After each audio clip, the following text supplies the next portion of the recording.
सेंचुरियां तो बहुत देखी हैं मगर छक्का मारकर सेंचुरी करने का अपना ही मजा है। बाबर आजम ने छक्का मारकर सेंचुरी की जबकि 97 रन पर बाबर आजम खेल रहे थे और 3 रन रहते थे बाबर आजम की सेंचुरी को और बाबर आजम ने एक स्टेज छक्का मारा और अपनी सेंचुरी को मुकम्मल किया।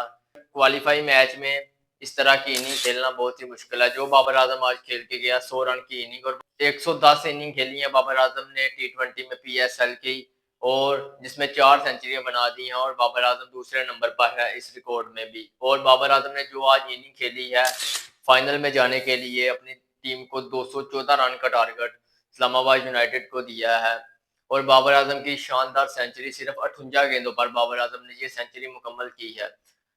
तो जो कहते हैं कि बाबर आजम टी20 का प्लेयर नहीं तो टॉप पर बाबर आजम चला गया है। इस पीएसएल का टॉप रनर है बाबर आजम जिसमें बाबर आजम के 588 रन हो चुके हैं। कुशाल मेंडिस से पहले नंबर पर अब बाबर आजम पहले नंबर पर चले गए हैं और कुशाल मेंडिस दूसरे नंबर पर चले गए हैं जबकि कुशाल मेंडिस के भी 550 के करीब रन हैं इस पीएसएल में और वो दूसरे नंबर पर है। दोनों के दोनों प्लेयर ही पिशावर जलमी के हैं। तो बाबर आजम आपको मानना पड़ेगा कि ये टी20 का प्लेयर है बल्कि के पाकिस्तान टीम में इसका सही तरीके से इस्तेमाल नहीं किया जा रहा है। कभी इसको 1 डाउन पे खिलाया जा रहा है, कभी इसको नंबर 4 पे खिलाया जा रहा है, कभी इसको ओपनर पे खिलाया जा रहा है। तो बाबर आजम ओपनर पे अच्छी परफॉर्मेंस दे रहा है। इस पीएसएल में देख लो बाबर आजम की तरफ। बाबर आजम ने जो आज क्वालिफाई मैच में परफॉर्मेंस दी है सेमीफाइनल में, फाइनल के लिए क्वालिफाई करने के लिए, वो परफॉर्मेंस आप देख लें बाबर आजम की जो इंतहाई देखने लायक थी। और आज फैंस का आना भी खोल दिया गया था स्टेडियम में और फैंस ने खूब बाबर आजम की सेंचुरी को एंजॉय किया और खूब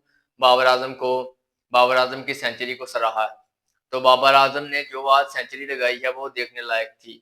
तो बाबर आजम की तारीफ करनी तो बनती है क्योंकि बाबर आजम ने इतने बड़े मैच में सेंचुरी जो लगाई है और कई रिकॉर्ड बाबर आजम ने अपने नाम किए हैं। तो क्या कहते हैं आप बाबर आजम के बारे में? बाबर आजम टी20 का प्लेयर है या कि नहीं? तो बाबर आजम की बैटिंग के बारे में क्या कहते हैं जो बाबर आजम ने इस्लामाबाद यूनाइटेड के खिलाफ की है?